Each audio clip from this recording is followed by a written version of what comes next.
এই মুহূৰ্তত অসমৰ প্ৰত্যেকগৰাকী জনসাধাৰণলৈ কেইখনমান চৰকাৰী আঁচনিলৈ দিবলৈ ওলাইছোঁ ডাঙৰ খবৰ। তো যিসকল মানুহে ভিডিঅ'টোত ক্লিক কৰিছে অনুগ্ৰহ কৰি ভিডিঅ'টো স্কিপ নকৰি প্ৰথমৰ পৰা শেষলৈ চাই থাকিব, কিয়নো এইটো ভিডিঅ'ৰ মাজত PM কিষাণ আঁচনিৰ 18 নম্বৰ কিস্তি প্ৰদানৰ পৰা আৰম্ভ কৰি আত্মসহায়ক গোটৰ মহিলাসকলক 10,000কৈ টকা প্ৰদানক লৈ কেইখনমান নতুন খবৰ আপোনালোকক প্ৰদান কৰিম। তো অনুগ্ৰহ কৰি ভিডিঅ'টো স্কিপ নকৰি প্ৰথমৰ পৰা শেষলৈ চাব আৰু মোৰ চেনেলত নতুন হ'লে প্লিজ চেনেলটো ছাবস্ক্ৰাইব কৰি মোৰ লগত থাকিব। তো বলক ভিডিঅ'টো আৰম্ভ কৰি আজি প্ৰথমটো গুৰুত্বপূৰ্ণ খবৰ বিষয়ে বিস্তাৰিত জানি লওঁ।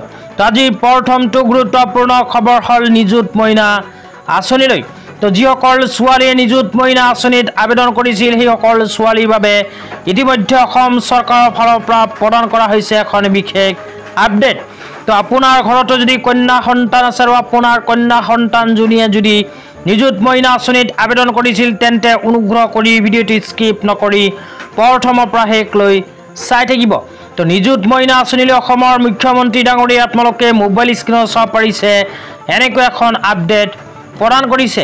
তো ইয়াতে কি লিখা আছে বিতংভাৱে আপোনালোকক জনাইছোঁ, অনুগ্ৰহ কৰি ভিডিঅ'টো স্কিপ নকৰি চাই থাকিব। তো অসমৰ মুখ্যমন্ত্ৰী ডাঙৰীয়াই উল্লেখ কৰা অনুযায়ী ইয়াতে লিখা আছে ৰাজ্যখনৰ প্ৰায় 2 লাখ ছাত্ৰীয়ে 6 অক্টোবৰত নিযুত মইনা আঁচনিৰ সুবিধা লাভ কৰিব। আমাৰ ছাত্ৰীসকলক উচ্চ শিক্ষাৰ পোহৰে জিলিকাই তোলাৰ দিশত গ্ৰহণ কৰা এই পদক্ষেপটোৱে মোক সঁচাকৈ আনন্দিত কৰি ৰাখিছে বুলি অসমৰ মুখ্যমন্ত্ৰী ডাঙৰীয়াই ব্যক্ত কৰিছে।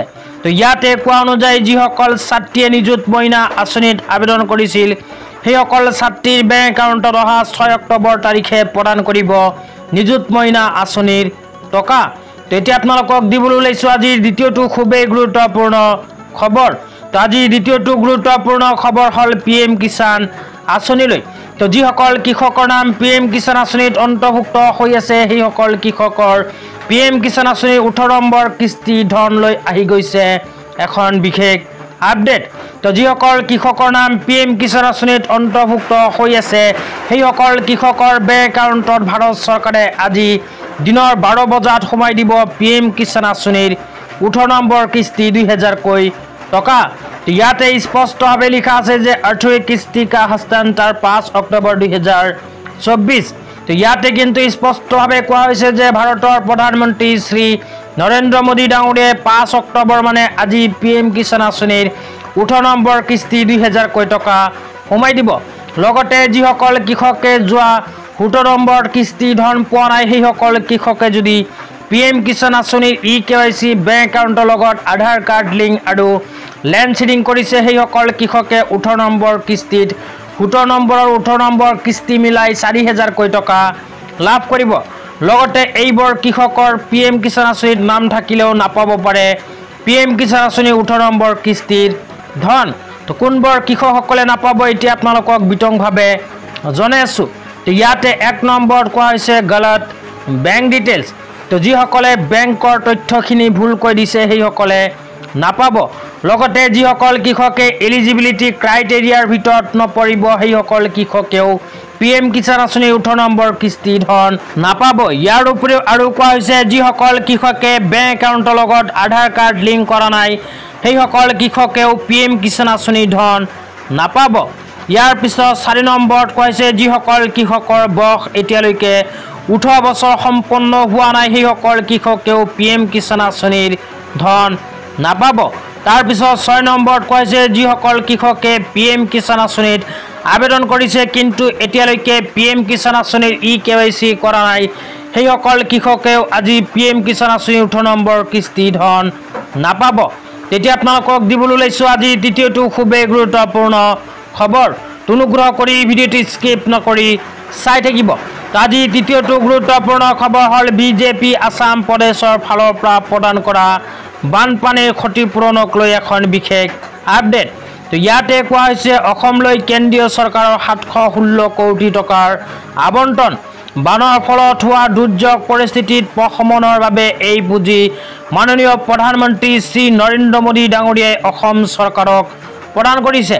তো যিসকল মানুহৰ বানপানীৰ ফলত নিজৰ ঘৰ দুৱাৰ সম্পত্তিৰ ক্ষতি হৈছে সেইসকল কৃষকে চৰকাৰৰ ফালৰ পৰা লাভ কৰিব ক্ষতিপূৰণ।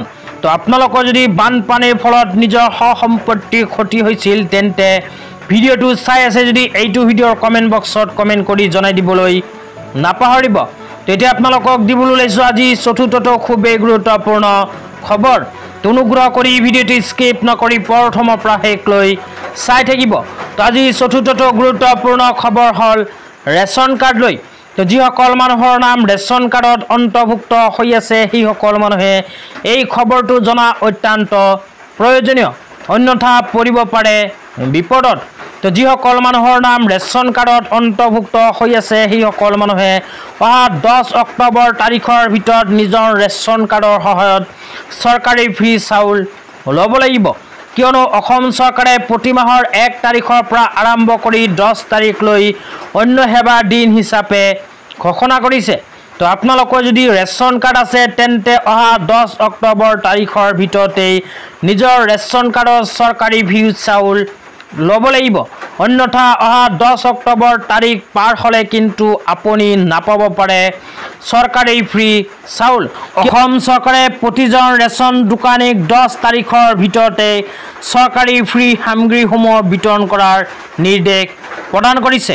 সেইকাৰণে আপোনালোকে অহা 10 অক্টোবৰ তাৰিখৰ ভিতৰত নিজৰ ৰেচনখিনি ল'ব লাগিব।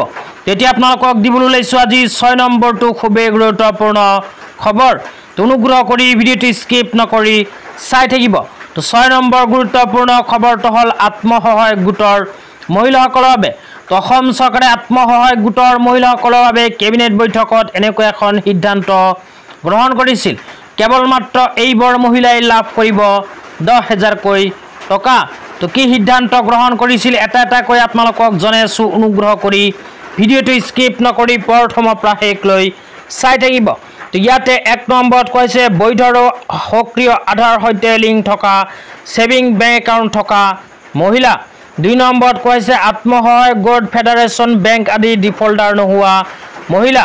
3 নম্বৰত কৈছে ন্যূনতম নিজৰ এটা উপাৰ্জন সৃষ্টিকাৰী কাৰ্যকলাপত জড়িত মহিলা। 4 নম্বৰত কৈছে নিজৰ কাৰ্যকলাপ উদ্যোগৰ বাবে ব্যৱসায়িক পৰিকল্পনা থকা মহিলা। 5 নম্বৰত কৈছে 3টাতকৈ অধিক সন্তান থকা সাধাৰণ OBC MOBC আত্মসহায়ক গোটৰ সদস্য আৰু 4টাতকৈ অধিক সন্তান থকা অনুসূচিত জাতি অনুসূচিত জনজাতি মৰাণ মটক চাহ বাগিচাৰ সম্প্ৰদায়ৰ সদস্যসকল যোগ্য বুলি বিবেচিত নহ'ব। 2টা সন্তান থকা সদস্যসকলে সন্তানৰ সংখ্যা সীমাবদ্ধতা সম্পৰ্কে স্পষ্টীকৰণ দিব লাগিব যদিহে 10,000কৈ টকা পাব বিচাৰে। তাৰপিছত 6 নম্বৰত কৈছে স্কুললৈ যোৱা বয়সৰ কন্যা সন্তান থকা সদস্যসকলে তেওঁলোকক বিদ্যালয়ত ভৰ্তি কৰোৱাটো নিশ্চিত প্ৰদান কৰিব লাগিব যদিহে 10,000কৈ টকা পাব বিচাৰে। তো আজি ইমানেই। ভিডিঅ'টো চাই কেনে পালে নিশ্চয় কমেণ্ট কৰি জনাই দিব।